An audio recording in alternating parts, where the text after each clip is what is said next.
દોસ્તો, ઉનાળામાં આમરસ સાથે માનો રૂ જેવી પોચી પડવાળી રોટલી. જાણો step by step recipe. Gujarati ઘરોમાં જ્યારે પણ કેરીનો રસ કે આમરસ બને છે ત્યારે તેની સાથે પડવાળી રોટલી અનિવાર્ય માનવામાં આવે છે. આ રોટલીની ખાસિયત એ છે કે તે અત્યંત પાતળી હોવા છતાં બે પળમાં વેચાયેલી હોય છે અને લાંબા સમય સુધી પહોંચી રહે છે. ભારત વિવિધતાઓનો દેશ છે અને આ વિવિધતા અહીંના ખાનપાનમાં દેખાય છે, ખાસ કરીને તેની રોટલીમાં. ભારતના વિવિધ રાજ્યોમાં રોટલીની વિશાળ શ્રેણી તૈયાર કરવામાં આવે છે, જે દરેક પોતાની રીતે અનોખી હોય છે. આવી જ એક સ્વાદિષ્ટ વાનગી ગુજરાતની પડવાળી રોટલી છે, જે વિવિધ પ્રદેશોમાં વિવિધ નામોથી ઓળખાય છે, જેમ કે દૂધ પડ, દોહરી, દોસ્તી અથવા બે પડી રોટલી. આ રોટલી નોંધપાત્ર રીતે નરમ અને હળવી છે. તેની સૌથી વિશેષતા તેના પાતળા નાજુક સ્તરોમાં રહેલી છે, જે તેને સામાન્ય રોટલીથી અલગ પાડે છે અને તેને ખરેખર ખાસ બનાવે છે. આ રોટલી ખાસ કરીને ઉનાળાના મહિનાઓ દરમિયાન ખાસ કરીને કેરીની સિઝનમાં દરમિયાન જ્યારે તેને પરંપરાગત રીતે આમરસ સાથે પીરસવામાં આવે છે, ત્યારે તેની હવાદાર રચના અને કોમળ સ્તરો ખાતરી કરે છે કે દરેક કોયડો એક આનંદદાયક અનુભવ છે.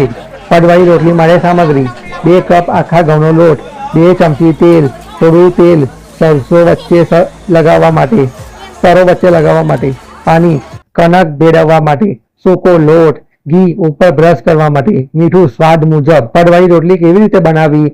પડવાળી રોટલી તૈયાર કરવા માટે આખા ઘઉંનો લોટ એક મિક્સિંગ બાઉલમાં લો. તેમાં મીઠું અને 2 ચમચી તેલ ઉમેરો. હવે ધીમે ધીમે પાણી ઉમેરો અને મિશ્રણને નરમ લવચીક કણકમાં ભેળવો. કણક જેટલો સારો હશે, પડવાળી રોટલી તેટલી જ પાતળી બનશે.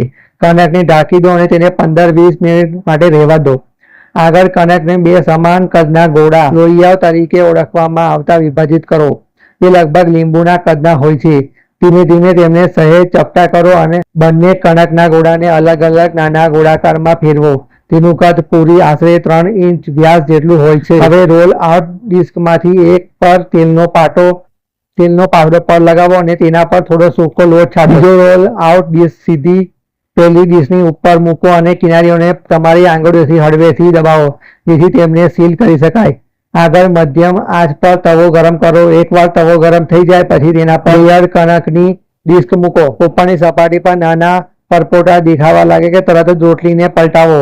તેને વધુ પડતું ના રાંધવું ધ્યાન રાખો, કારણ કે આમ કરવાથી તે કડક અને કઠણ થઈ જશે. તેને બીજી બાજુ થોડીક સેકન્ડ માટે શેકો અને તેને તવા પરથી ઉતારવાની સાથે જ ગરમ રોટલીના 2 સ્તરોને ધીમેથી અલગ કરો. તે ખૂબ સરળતાથી અલગ થઈ જશે કારણ કે આપણે વચ્ચે તેલ અને લોટ લગાવ્યો હતો.